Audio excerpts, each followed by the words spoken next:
Tuhan semesta alam Allah Israel, perbaikilah tingkah langkahmu dan perbuatanmu, maka aku mau diam bersama-sama kamu di tempat ini. Nah, ini Bapak Ibu. Jadi supaya gimana ya? Kita kan sudah memang Tuhan tuh sudah memateraikan Roh Kudus lah di dalam hidup kita gitu ya, di dalam hidup ya, di dalam hati kita. Bagaimana caranya supaya Roh Kudus itu diam, bagaimana supaya Roh Kudus itu mau terus-terusan di dalam hati kita, bagaimana supaya Tuhan Yesus itu mau terus dalam hidup kita harus berubah Bapak Ibu. Gak mungkin kan kita setiap hari kerjanya misalnya mabuk, pesta pora, ya gimana Roh Kudus mau tinggal di dalam hati kita gitu. Kita mau berdoa kayak apa juga kalau memang kita nggak punya Roh Kudus, nggak punya pengendalian, kan buah-buah Roh Kudus kan salah satunya pengendalian diri Bapak Ibu. Kalau kita nggak punya pengendalian diri, kita nggak berubah, kita nggak menjadi lebih baik, ya bagaimana Roh Kudus, gimana hadirat Tuhan, gimana kekudusan Tuhan itu mau tinggal di dalam kita kalau kita saja misalnya masih busuk gitu.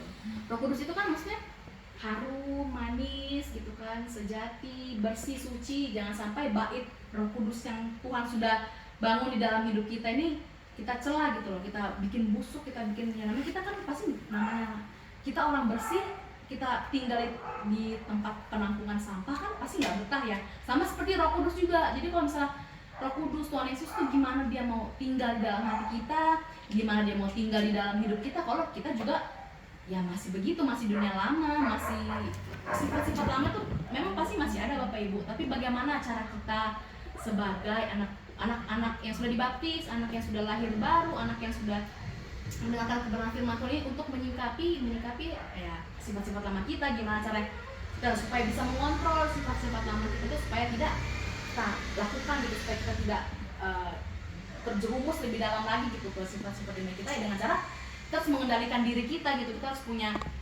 punya kekuatan, kita harus punya pengendalian diri yang luar biasa, karena memang ya untuk mengendalikan itu semua memang nggak mudah ya Bapak Ibu. Yang namanya sifat yang sudah bertahun-tahun, berpuluh-puluh tahun yang sudah nempel gitu di dalam kita kan, setelah kita bertobat kan ya kita pelan-pelan kita harus ninggalin itu kan, meskipun ya susah, tapi memang semua butuh proses, semua butuh waktu, semua butuh niat gitu. Yang penting kita niat dulu, kita minta kekuatan sama Tuhan. Jadi kalau misalnya memang kadang kita suka jatuh lagi gitu ya, kadang udah berdoa nih, udah minta tolong nih sama Tuhan, tiba-tiba nggak kuat lagi nih, jatuh lagi.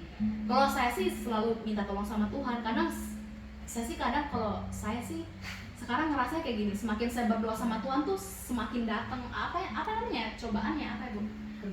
Iya, semakin saya berdoa, iya semakin dia bilang, kadang saya suka gini sih, ih Tuhan kok saya udah doa ya, saya udah baca Alkitab nih, saya udah melayani dengan ya dijauhkan dari kesombongan, dengan segala ketulusan saya melayani, saya berdoa, saya baca firman, kok malah makin kayak gini ya, kok jadi kayak gini ya, jadi kayak jadi kayak ngerasa kayak Tuhan tuh kayaknya nggak mau gitu, nggak mau mengangkat kita, nggak mau menolong kita.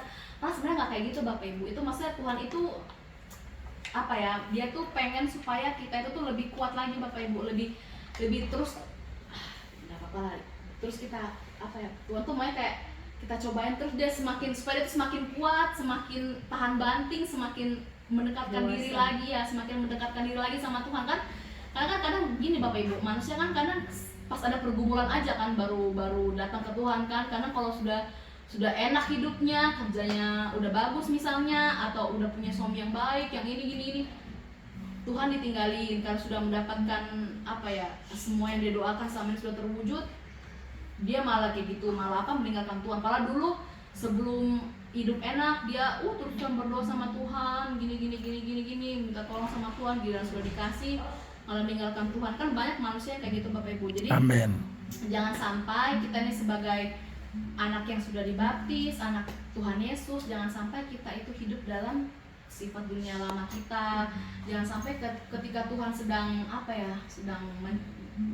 menguji lah ya, supaya kita lebih kuat lagi tuh, jangan sampai kita baru diuji segini udah nyerah, baru diuji segini udah nyerah gitu. Kadang ya jangan sampai kayak gitu Bapak Ibu. Jadi saya ngerasa sih dari pengalaman saya, kalau semakin saya berdoa tuh semakin ada aja gitu masalah. Tapi kadang saya kayak marah gitu sama Tuhan. Tapi ya kalau kita menyerah ya setan yang masuk, kita pasti akan terjerumus lagi dengan hal-hal yang dulu, balik lagi ke sifat-sifat lama yang dulu. Kan kita sudah berjuang selama bertahun-tahun, sekali dikasih 1-2 masalah langsung jatuh, langsung.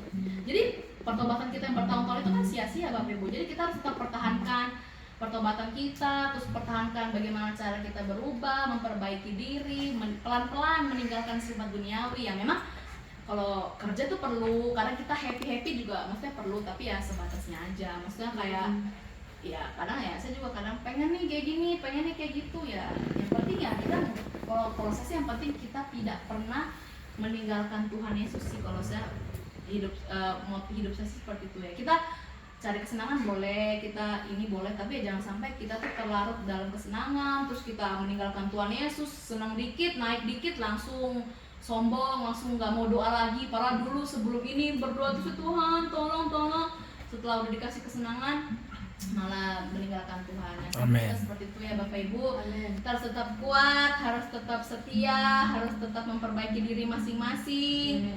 Ya sifat-sifat lama mulai ditinggalkan, meskipun memang ada orang yang pertobatannya cepat, ada yang lambat, nggak usah ngerasa malu Bapak Ibu. Semuanya kan yang penting kita tuh tetap konsisten, jangan di awal udah menggebu-gebu, udah gini di tengah-tengah jatuh, jangan sampai kayak gitu Bapak Ibu. Jadi kita apa pelan-pelan berproses, pelan-pelan maju, tapi terus maju, jangan di awal udah kayak zoom, udah cepet banget, tengah-tengah jalan jatuh, jangan sampai kayak gitu ya Bapak Ibu.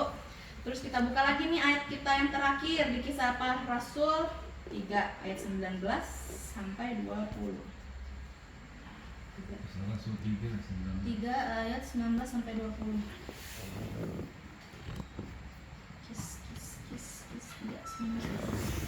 Karena itu sadarlah dan bertobatlah supaya dosamu dihapuskan, agar Tuhan mendatangkan waktu kelegaan dan mengutus Yesus yang dari semula diuntukkan bagimu sebagai Kristus. Amin. Jadi ya orang firman Tuhan sendiri yang bilang, karena itu sadarlah dan bertobatlah supaya dosamu dihapuskan.